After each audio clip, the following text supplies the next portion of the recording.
नमस्कार, देवभूमि एक्सप्रेस में आपका स्वागत है। आपके साथ मैं हूं विकास सक्सेना। ये बुलेटिन की शुरुआत करेंगे।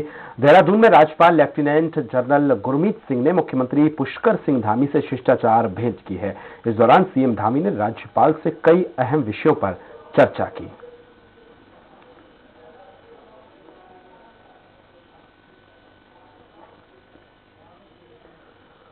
खबर देहरादून से है, जहां प्रदेश सरकार के 5 साल पूरे होने पर भाजपा ने 70 विधानसभा में कार्यक्रम का आयोजन किया। सीएम पुष्कर सिंह धामी ने अपनी विधानसभा खटीमा वो पहुंचे और उन्होंने कई विकास कार्यों का शिलान्यास और लोकार्पण किया। इसी तरह अन्य विधानसभाओं में भी कार्यक्रम किए गए। स्थानीय विधायकों ने कई विकास कार्यों का लोकार्पण और शिलान्यास किया। प्रदेश अध्यक्ष मदन कौशिक ने बताया कि उन्होंने 5 साल की उपलब्धियां बताने के साथ ही 2022 के विजय संकल्प की कामना की है। मुख्यमंत्री जी ने 5 साल की सरकार की उपलब्धियों को जनता को बताया। हमारी विजय संकल्प रैली यात्रा खत्म होने के बाद इस कार्यक्रम में हम लोगों ने विजय संकल्प की कामना करते हुए 2022 में 2017 से बड़ी विजय प्राप्त हो, ये हमने जनता से आशीर्वाद मांगा है। काशीपुर बार एसोसिएशन के सभागार में नवनियुक्त पदाधिकारियों का शपथ ग्रहण समारोह आयोजन हुआ। कार्यक्रम के मुख्य अतिथि हाईकोर्ट नैनीताल के एजे शरद शर्मा और डीजे प्रेम सिंह खिलवाल शामिल हुए। कार्यक्रम में बार एसोसिएशन के नवनियुक्त पदाधिकारियों समेत काशीपुर कूट के समस्त अधिवक्ता मौजूद रहे। इधर मुख्य अतिथियों को प्रतीक चिन्ह और बुके देकर सम्मानित किया गया। हाईकोर्ट के न्यायाधीश शरद शर्मा ने नवनियुक्त बार एसोसिएशन के पदाधिकारियों को शपथ दिलाई और शुभकामनाएं दी। और काशीपुर न्यायालय में जो काम बढ़ाने के लिए जो कोर्टें अभी हमारे यहाँ जिनका दायरा नहीं होता है, जो मुकदमे हमारे अभी रुद्रपुर दायरा करने पड़ते हैं, उनको काशीपुर में लाना हमारी प्राथमिकता में रहेगा। उच्च शिक्षा मंत्री डॉक्टर धन सिंह रावत का सोशल मीडिया में वीडियो वायरल होने के बाद कांग्रेस प्रदेश अध्यक्ष गणेश गोदियाल ने निशाना साधा है। गोदियाल ने कहा कि धन सिंह रावत ने 5 सालों में सिर्फ जनता को ठगने का काम किया है। साथ ही रावत ने कहा कि अगर 5 सालों में काम किया होता तो उन्हें प्रधानमंत्री और कमल के नाम पर वोट नहीं मांगना पड़ता। उन्होंने कहा कि आने वाले समय में ये ना हो कि वह गणेश गोदियाल के नाम से वोट मांगने का काम करने लगे। दूसरे के नाम से वोट मांगेंगे हो, ये तो अच्छी बात है कि प्रधानमंत्री के नाम से वोट मांग रहे हैं। कहीं ऐसा ना हो चुनाव होते होते कि गणेश गोदियाल के नाम से अपने लिए वोट मांगे, ऐसा भी हो सकता है। आम आदमी पार्टी उत्तराखंड में सीएम पद के उम्मीदवार कर्नल अजय कौटियाल ने कहा है कि अगर प्रदेश में आम आदमी पार्टी की सरकार आती है तो लोगों को लाभ मिलेगा। उन्होंने कहा कि रिटायर्ड सैनिकों के अनुभव से उत्तराखंड के सरकारी विभागों को नई ऊर्जा मिलेगी। कोठिया ने कहा कि दिल्ली में शहीद सैनिकों को 1 करोड़ की सम्मान राशि दी जाती है, तो उत्तराखंड में भी शहीद सैनिकों के सम्मान में 1 करोड़ की राशि दी जाएगी।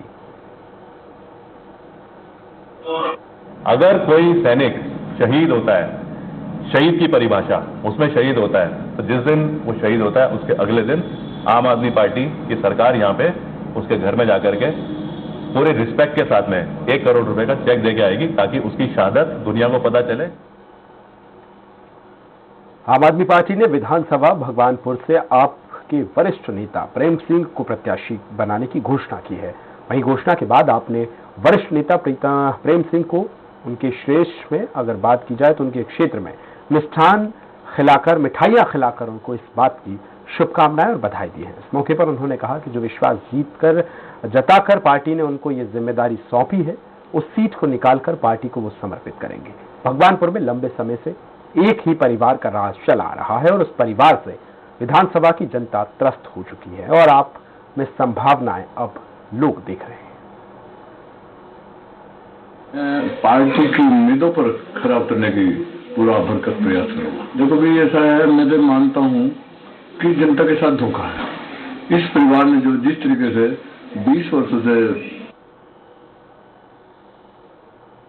खबर हरिद्वार से है, जहां श्री हरिद्वार जिले के वन विभाग के सीमा क्षेत्र लक्सर में रेप्टाइल पार्क बनाने के लिए शासन ने मंजूरी मिल गई है। वन विभाग के डीएफओ धर्म सिंह मीणा ने कहा कि इस रेप्टाइल पार्क में अनेक वन्य जीवों को रखा जाएगा। इधर रेप्टाइल पार्क शुरू होने से जहां लोगों को वन्य जीवों से निजात मिलेगी तो वहीं लोगों को रोजगार भी मिलेगा। वन विभाग ने इसके लिए अब खोलने की तैयारियां भी शुरू कर दी हैं। 9 लिपर्ड का अभी तक 14 किलोमीटर का एरिया छूट रखा है, तो उसको हम लोगों ने अभी तो ऐसे एनिमल है 100 उसी में पुनः सजेशन आया उसमें इंक्लूड कर लिया जाए और we shall go for reptile park. तो 2 करोड़, ये भी मैंने 2 दिन पहले ही रिव्यू बैठक हुआ था तो उसमें प्रस्ताव डाला था प्रोजेक्ट का, तो ये पास हो चुका है। इस ईयर जो हमारा कैंपा का एपी है उसमें 2 करोड़ का प्रस्ताव डाल रहे हैं और तकरीबन 7-8 करोड़ का ये पूरा प्रोजेक्ट होगा 3 साल का। विद्यालय में 2 करोड़ की लागत से बने ऑडिटोरियम का उद्घाटन हो गया है। उद्घाटन ब्लॉक प्रमुख विनीता बाफिला ने किया है। इधर ऑडिटोरियम बनने से छात्रों को अब इसकी सुविधा मिलेगी, तो वहीं महाविद्यालय में 15 लाख से बन रही स्वामी विवेकानंद की मूर्ति का भी निर्माण कार्य चल रहा है। नारायणी नमोस्ते शरणागत परित्राण प्राणे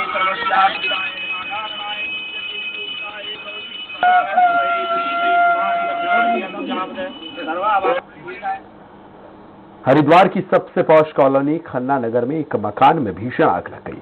इधर आग लगने से इलाके में हड़कंप मच गया। आग इतनी भीषण थी कि तकरीबन 1 घंटे तक फायर ब्रिगेड की 3 गाड़ियां आग बुझाने में लगी रहीं। हालांकि आग पर काबू पा लिया गया है, तो वहीं आग लगने से लाखों का सामान जलकर खाक हो गया है।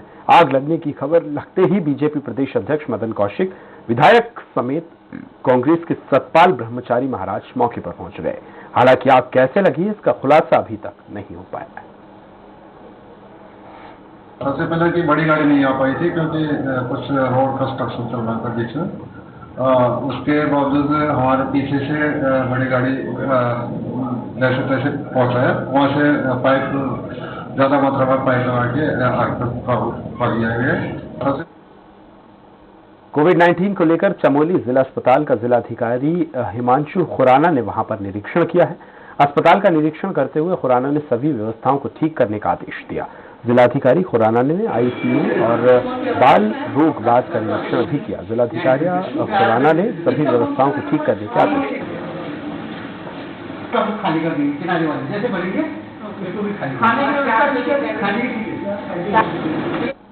नैनीताल जिले के चकलुवा में कोऑपरेटिव बैंक का शुभारंभ किया गया है। कोऑपरेटिव बैंक खुलने से लोगों को अब इसका लाभ मिलेगा।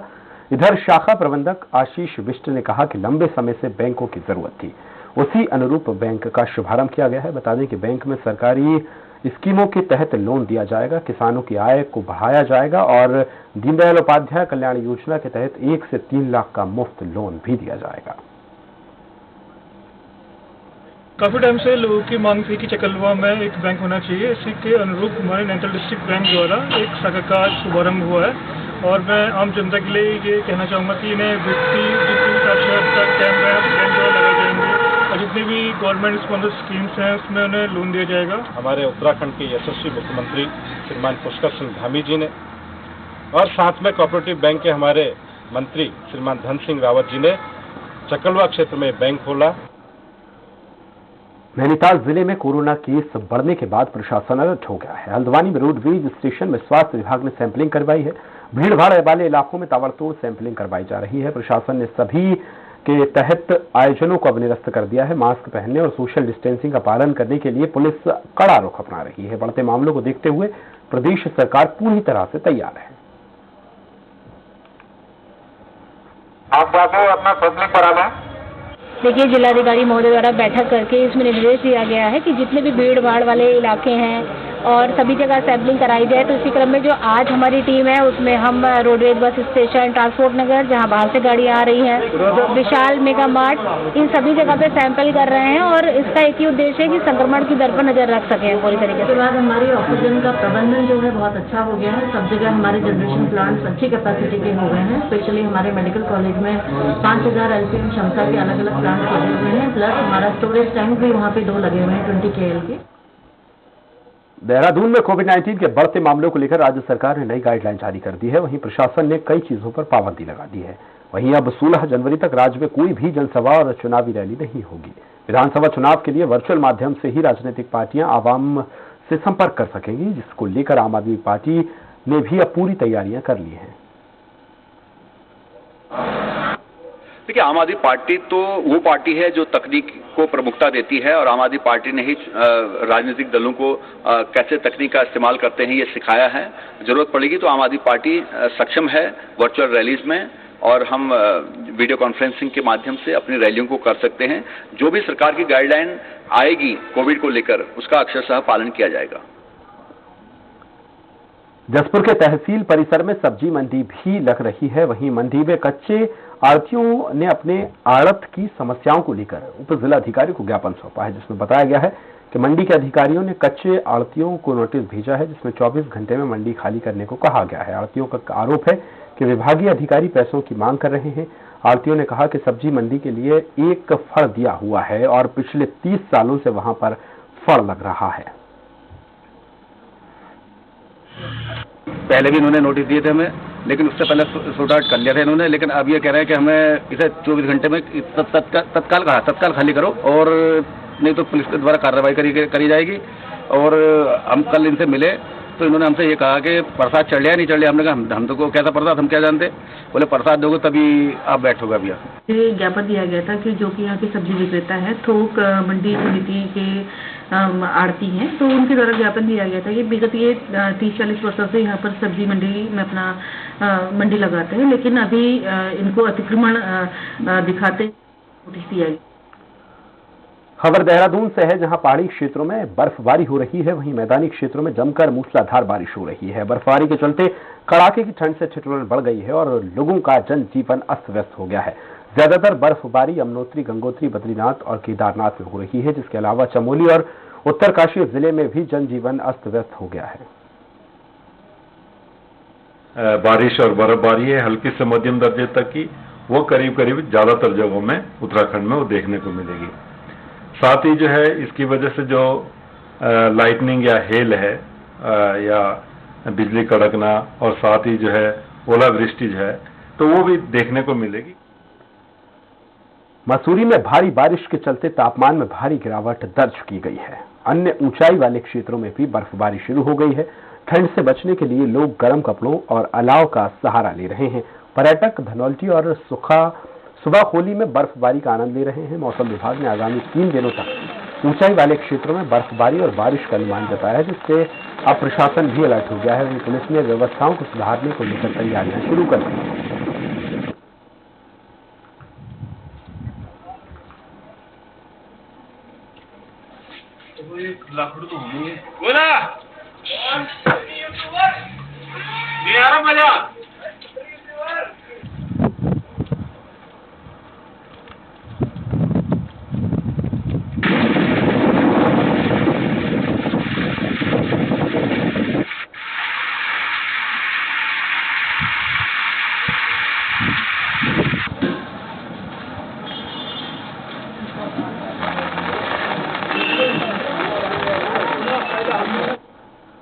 मसूरी के धनौल्टी और आसपास के क्षेत्रों में लगातार हो रही बर्फबारी से लोगों के चेहरे खिल गए हैं, जिससे चलते पर्यटकों में भी अब उनकी आमद बढ़ गई है। वहीं पर्यटक बर्फबारी का जमकर लुत्फ उठा रहे हैं। व्यवसाय आदि में काफी वृद्धि हुई है। इधर पुलिस प्रशासन भी बर्फबारी को लेकर अलर्ट हो गया है और यातायात व्यवस्था ठीक करने के लिए पुलिस की तैनाती कर दी गई है। वहीं लोगों को बर्फबारी के चलते अब संभल कर चलने की अपील भी की गई है।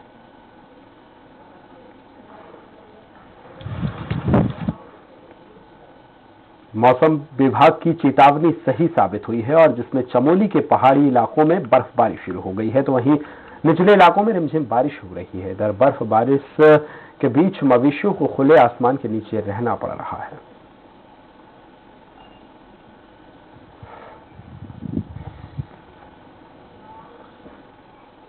चमोली इलाके में बर्फबारी से पर्यटकों को परेशानियों का सामना करना पड़ रहा है। बता दें कि पहले पर्यटकों को बर्फबारी आकर्षण का केंद्र बनी हुई थी, लेकिन अब परेशानी का सबब बनती दिखाई दे रही है। हालांकि बर्फबारी और बारिश में फंसे लोगों को निकालने के लिए पुलिस लगातार काम कर रही है और लोगों को बर्फबारी इलाकों से निकाला जा रहा है।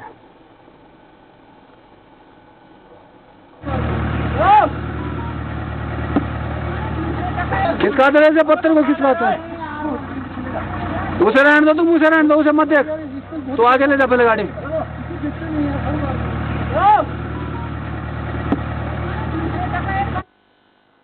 पिथौरागढ़ जिले के हिमालय इलाकों में बर्फबारी होने से लोगों की परेशानियां बढ़ गई हैं। इधर निचले इलाकों में रिमझिम बारिश भी हो रही है।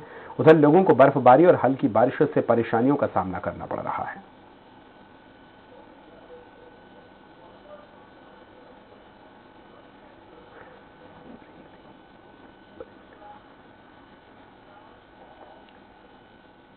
जिला अस्पताल पिथौरागढ़ में मरीजों को अब बेहतर सुविधाएं मिलेगी। अस्पताल में मरीजों का अत्यधिक दबाव होने के कारण एक्सटेंशन यूनिट के तौर पर भवन में ओपीडी शुरू की गई है, जिसमें 108 बेड की व्यवस्था शुरू की गई है। विधायक चंद्रा पंत ने इसका शुभारंभ कर दिया है।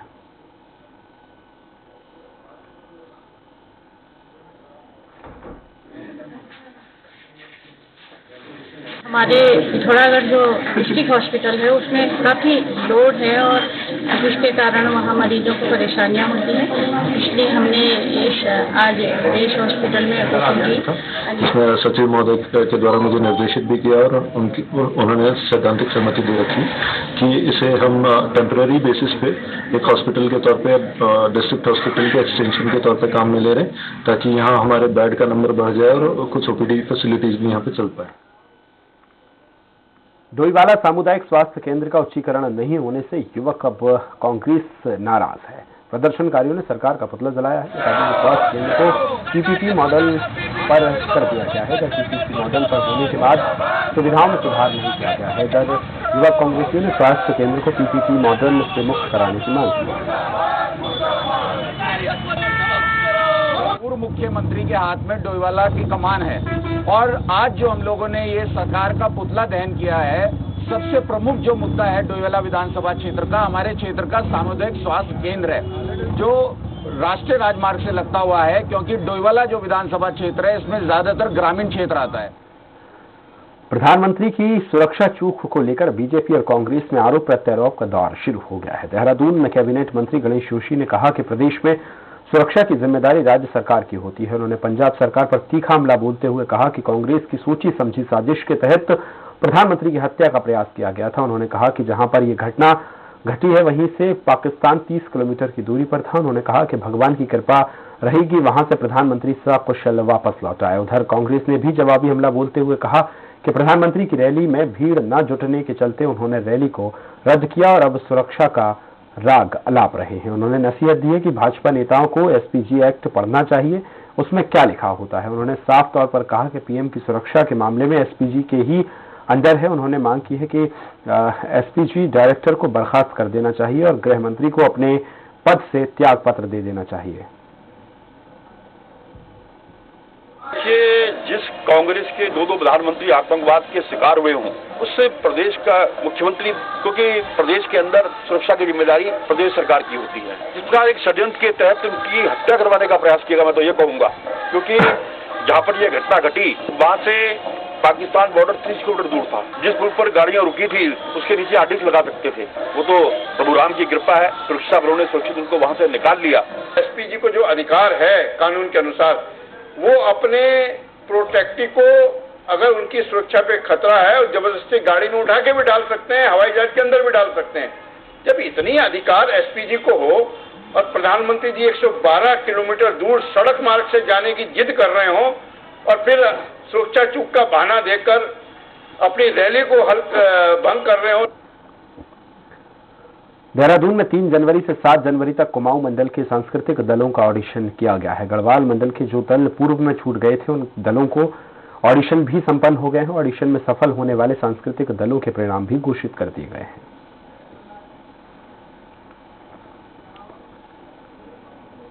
जसपुर में जनपद उधम सिंह ने सरकार के 5 साल पूरे होने पर बीएसबी इंटर कॉलेज बहुउद्देशीय शिविर का आयोजन किया, जिसमें जनता की समस्याओं का समाधान करने के लिए कई विभाग मौजूद रहे, लेकिन शिविर में शिकायतकर्ता ही नदारद रहे। वहीं भाजपा के पूर्व विधायक डॉक्टर शैलेंद्र मोहन सिंघल ने बताया कि सरकार लगातार जनहित की योजनाओं को जनता तक पहुंचाने का प्रयास कर रही है। सूचनाओं के अभाव के कारण शिविर का लाभ लेने जनता नहीं आ पाई। साथ ही उन्होंने कहा कि सरकारी तंत्र से समय के अवगत उन्होंने नहीं कराया, इसलिए लाभार्थी शिविर में नहीं पहुंचे हैं। सरकार द्वारा लगातार प्रयास किया जा रहा है कि जो भी जनहित की योजनाएं हैं और कार्यक्रम है वो जनता तक पहुंचाए जाएं। मौके पर 18 विभाग के द्वारा यहाँ पर स्टॉल लगाया गया है और लगातार समस्याओं का निवारण यहाँ मौके पर किया जा रहा है। अभी एग्जैक्ट संख्या से नहीं बताई जा सकती क्योंकि अभी चल रहा है और उसके बाद ही मौके पर बताया जा सकता है कि कितने लोगों का यहाँ पर समस्या निवारण कर दी गई। प्रदेश सरकार की खनन नीति पर नैनीताल हाईकोर्ट ने रोक लगा दी है और 4 सप्ताह में सरकार से जवाब मांगा है। इधर कांग्रेस उपाध्यक्ष सुरेंद्र कुमार ने कहा कि आरोप सही साबित हुए तो हाई कोर्ट में मुहर लगा दी जाएगी। उन्होंने कहा कि धामी सरकार खनन मामले में पूरी तरह से डूबी है, तो वहीं कैबिनेट मंत्री गणेश जोशी ने कहा कि खनन नीति की गाइडलाइन में जो भी मिस्टेक होगी उसे सुधारा जाएगा, मजबूती से कोर्ट में अपना पक्ष रखा जाएगा। नहीं, देखिए, सरकार उसमें रोक लगाइए, सरकार अपना पक्ष रखेगी। अगर कहीं उसमें कुछ ठीक करना हो ठीक कर करेंगे, नहीं तो अपना पक्ष मजबूती से रखेंगे कि बड़े विचार करने के बाद सरकार ने इस नीति को बनाया और कहीं कुछ कमी होगी इसको दूर किया जाए। खनन माफिया और शराब माफिया भाजपा सरकारों को हमेशा चलाते रहे, आज भी चला रहे हैं और ये साबित हो गया। माननीय उच्च न्यायालय की ये टिप्पणी आना कि भाजपा के एक जिम्मेदार कोटद्वार के नेता अवैध खनन में लिप्त हैं, ये टिप्पणी आना अपने आप में बहुत दुर्भाग्यपूर्ण है। राज्य में कोविड-19 के मामले लगातार बढ़ते जा रहे हैं। खासतौर पर उत्तराखंड की देहरादून में ये मामले सबसे ज्यादा आ रहे हैं। ऐसे में स्वास्थ्य महकमा पूरी तरह से अलर्ट मोड पर है। देहरादून के सीएमओ ने बताया कि बॉर्डर पर चेकिंग अभियान 100% अब कर दिया गया है। साथ ही उन्होंने कहा कि स्वास्थ्य विभाग में ताजा रिपोर्ट के मुताबिक 5 लोगों की कोरोना पॉजिटिव रिपोर्ट आई है। उन्होंने बताया कि कुछ और लोग भी स्वास्थ्य महकमे में कोरोना पॉजिटिव हो सकते हैं। सीएमओ ने देहरादून ने बताया कि स्वास्थ्य विभाग पूरी तरह से तैयार है। बेड, ऑक्सीजन व तमाम तरह की सुविधाओं को लेकर पूरी तरह से विभाग अलर्ट मोड पर है।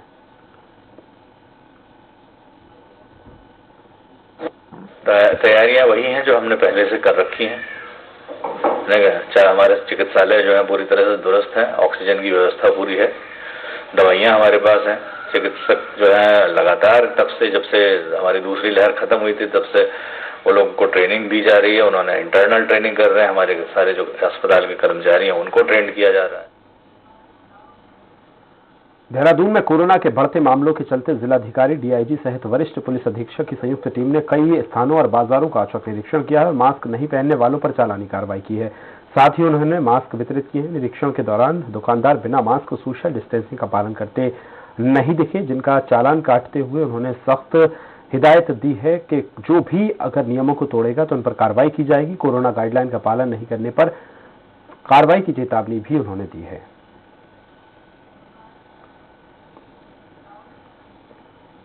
हरिद्वार में धर्म संसद के दौरान भड़काऊ भाषण का मामला शांत होने का नाम नहीं ले रहा है। संतों के खिलाफ केस दर्ज होने और मामले में एसआईटी जांच होने से संत समाज में आक्रोश देखा जा रहा है। विरोध में संत समाज 16 जनवरी को प्रतिकार सभा का आयोजन कर रहा है, जिसमें देश भर से बड़े संत और अखाड़ों से जुड़े संतों को लेकर आएंगे और संत समाज इस पूरे मामले में सीएम पुष्कर सिंह धामी की भूमिका को लेकर भी आक्रोशित है। जो इस देश का खा करके इस देश के बाहर पाकिस्तान और दूसरे देशों का गुण गाते हैं, जो इस देश में संविधान की नहीं बल्कि इस्लाम की सरकार लाना चाहते हैं, हमें प्रत्येक ऐसे जिहादी का विरोध करना है। हम आम मुसलमान के खिलाफ नहीं हैं, हम जिहादियों के खिलाफ हैं, हम जिहाद के खिलाफ हैं। वन विभाग हरिद्वार के कर्मचारियों के साथ अभद्रता करने के मामले में शाखा पौड़ी के अनिश्चितकालीन काम का बहिष्कार कर दिया है। वन विभाग ने कर्मचारियों का कहना है कि जब तक टिप्पणी करने वाले अधिकारियों को हटाया नहीं जाएगा तब तक कोई काम नहीं करेगा। इसी के लगातार आंदोलन करने की चेतावनी दी है। सभी हरिद्वार डिवीजन के जो साथी हैं उनके द्वारा कार्य बहिष्कार किया गया है और आज प्रांतीय कार्यकारिणी के आह्वान पर सभी वन कर्मचारी संघ के जितने भी हमारे अन्य संवर्ग वगैरह हैं सभी लोग हड़ताल पे कार्यालय को छोड़ के कार्यालय के बाहर अनिश्चितकालीन हड़ताल पे चले गए। धर्म संसद में हेट स्पीच के मामले में हरिद्वार कोतवाली में मुकदमा दर्ज होने के बाद साधु संतों में आक्रोश नजर आ रहा है, जिसके लेकर साधु संतों ने 16 जनवरी को प्रतिकार सभा का आयोजन किया है, जिसमें देश भर के बड़े साधु संत और अखाड़ों के संतों को आमंत्रित किया गया है। मामले की गंभीरता को लेकर पुलिस प्रशासन भी अब फूंक फूंक कर कदम रख रहा है। वहीं एसएसपी योगेंद्र सिंह रावत ने कहा कि हेड स्पीच मामले में देहरादून सीओ ज्वालापुर की एक इंस्पेक्टर और 2 उपनिरीक्षक द्वारा जांच की जा रही है। जिन्होंने कुछ केसेस दर्ज हुए हैं हेट स्पीच को लेकर, इस पर एक एसआईटी का गठन मुख्यालय स्तर से किया गया है, जिसमें कि जो सीओ ज्वालापुर हैं वो इसमें है। इसका पर्यवेक्षण जो एसपी देहरादून है वो कर रहे हैं। इसमें एक इंस्पेक्टर और 2 उपनिरीक्षक भी हैं और उनके द्वारा विवेचना की जाए। बुलेटिन में फिलहाल इतना ही। नमस्कार। देश दुनिया की हर